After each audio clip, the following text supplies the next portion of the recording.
Hello and welcome to Steps in the Storm. Before I get started, I want to thank you for joining me today on Steps in the Storm, and I want to mention that I have links below this video to other sites and products of mine and to specific locations that might be relevant to our discussion today. And with that, let's get started. When we venture out of our homes in the course of our normal activities, it is almost certain that we will interact with others that we come into contact with. Sometimes, especially at work, there will be people we are acquainted with and have an established rapport, but at times it will be people whom we do not know. Either way, we constantly interact with others who are not part of our immediate families. And these situations are where we get to practice behaviors that will affect our lives as well as theirs. If we are practicing Christians and have a basic knowledge of biblical teachings, or have just heard casual uses of biblical concepts such as the Ten Commandments, we have likely heard the phrase, "You should love your neighbor as yourself." And in fact, this is a founding principle of how we should live as Christians. I have been taught this principle for most of my life, but it is a principle that I wrestled with for many years because I did not understand how to do it. How do I love my neighbor? What does that mean? What kind of love is being described here? And I suspect many Christians today have similar questions about this principle and want to ask, but never do, so I will share what I have come to understand about it. Love can be felt and displayed in many different ways. We love our children with a personal love that is sacrificial and personal, and usually we will do whatever is necessary to take care of them at any cost. Then there is the love we feel for our spouse that should be filled with emotion, attraction, trust, and respect. It is not difficult to know the difference between these two, and we can see how our love for our spouse differs from the love that we have for our children. These forms of love are natural and require no special instruction on how to accomplish them.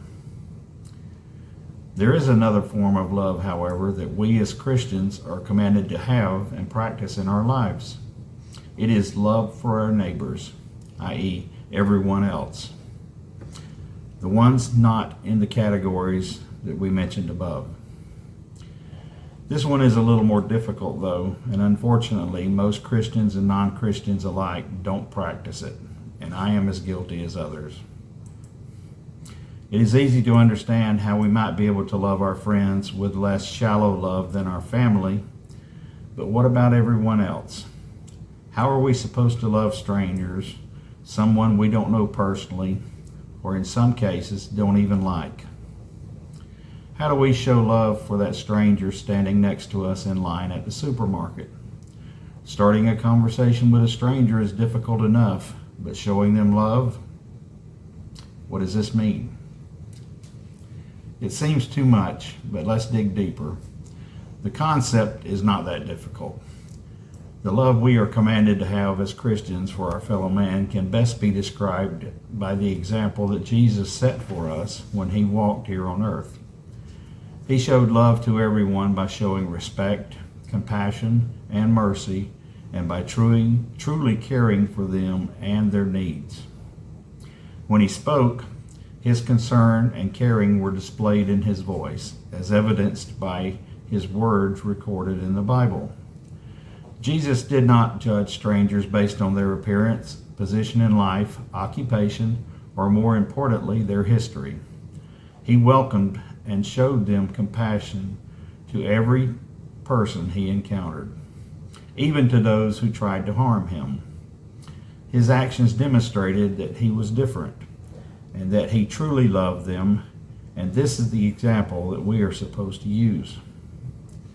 Does it sound impossible to do this? Well, it may sound so and even feel that way, but it is not. We were created in the image of God, and these abilities are built into us. Sometimes, though, we might have to dig deep to find them. Caring for others is a choice we must make. For some, compassion comes naturally. For others, it's unfamiliar. No matter where we fall, choosing to care remains an essential part of our lives. Fortunately, as Christians, we have access to a supernatural power that can completely override and overhaul selfish and self-loving traits that society has taught us. Once we have chosen to care and love strangers as Jesus did and commands, prayer and asking are all that is required to develop our ability to do so. God will move in and activate abilities that He planted in us from the beginning, transforming us into the example He provided for us. After that, we can learn how to show love for our neighbors by studying Jesus' actions as recorded in the Bible. We can learn to look for ways to help strangers in need. We can learn how to show them respect regardless of their position in life. We should actively seek ways to help others and prioritize others' needs just as Jesus did. Trust me, if there is one thing that will truly bring you happiness in this world, it is developing the ability to love others more than yourself. I am not an expert, but I have had some experience with it, and I have learned some of the joy that comes from it.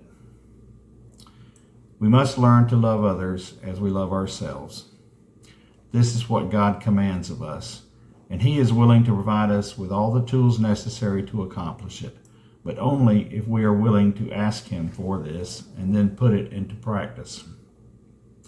One of the early church fathers, St. Simeon the New Theologian, writes, "When a man really considers his neighbor as himself, he will never tolerate having more than his neighbor.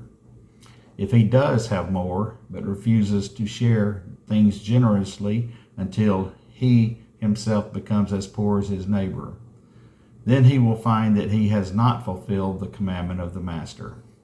He no longer wants to give to all who ask, and instead turns away from someone who asks of him, while she still has a penny or a crust of bread.